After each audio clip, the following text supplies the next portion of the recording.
திருமண தடை நீக்கும் ஸ்வயம்வர பார்வதி மூலமந்திரம். பார்வதியினால் பரமசிவனை மணக்க முதலில் உச்சரிக்கப்பட்டது இந்த ஸ்வயம்வர பார்வதி மூலமந்திரம். துர்வாசர் அருளியது. திருமண தடைகள் அனைத்தும் நீங்கி விருப்பம்போல் வாழ்க்கை துணை கண்டிப்பாக அமையும். தினந்தோறும் 108 முறை அல்லது 1008 முறை 48 நாட்கள் பாராயணம் செய்வது நல்லது. ஓம் கிரீம் யோகினி யோகினி யோகேஸ்வரி யோகபயங்கரி சகலஸ்தாவர ஜங்கமஸ்ய முகஹ்ருதயம் மம வசம ஆகர்ஷ நமக.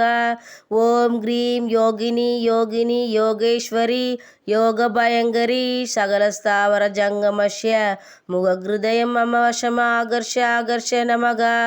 ஓம் கிரீம் யோகினி யோகினி யோகேஸ்வரி யோகபயங்கரி சகலஸ்தாவர ஜங்கமஸ்ய முகஹ்ருதயம்